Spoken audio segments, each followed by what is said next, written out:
HarperCollins presents Lady of Shadows by Melissa K. Roehrich. Read by Laura Horowitz and Gregory Salinas.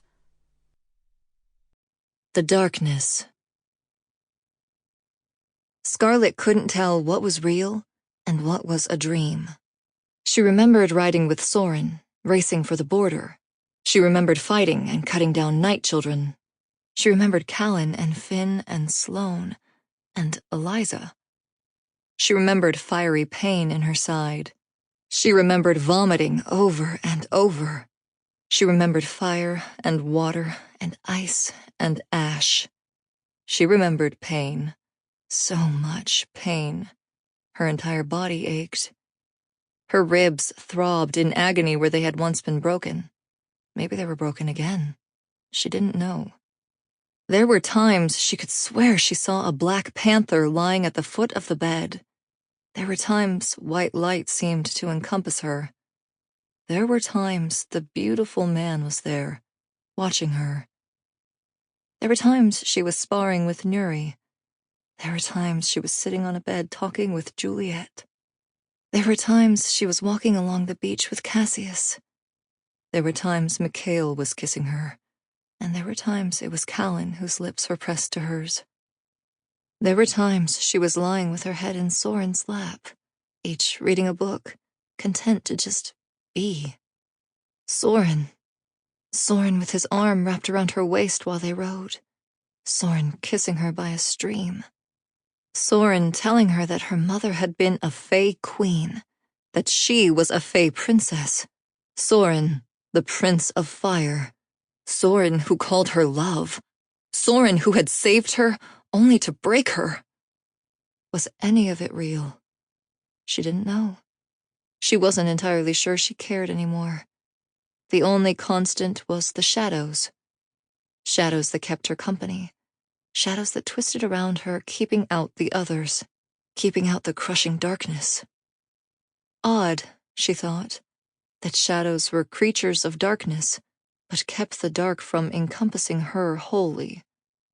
Every once in a while, a light would try to break through, but the shadows were impenetrable. Shadows that protected her, shadows that sang to her, shadows that soothed her. Now she found herself in a thick forest, and the beautiful man was here. His silver hair was the color of her own as he walked silently beside her. She was barefoot, but pine needles did not prick her feet.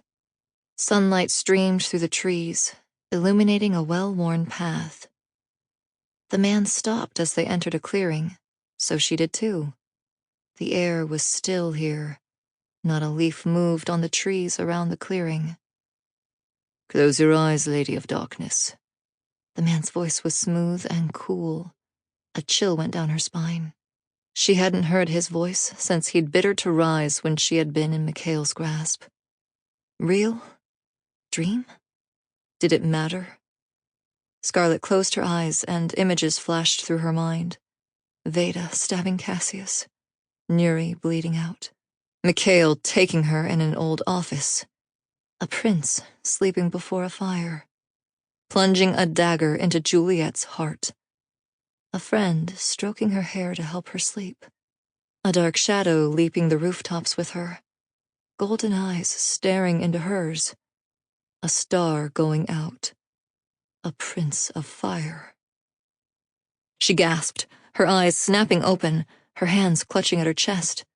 "Shh," the man murmured, and for the first time ever Scarlet glimpsed a flash of sadness on his face. "Not yet, lady. Close your eyes." Scarlet shook her head. If she closed her eyes, those images that haunted her, that dragged her down into the depths of her darkness, that pulled her under, would come for her again. "Do it," he whispered, bending down to speak into her ear. "See who answers your call." Dream. This was a dream. It was too bizarre not to be. Maybe it had all been a dream. Maybe she would wake up on the cold stone floor in the Lairwood house. Maybe Mikhail would still have her. She sighed and closed her eyes. She wasn't sure how long she stood there until she felt a soft wind rustle her unbound hair. The cloak she was wearing shifted. Sample complete. Ready to continue?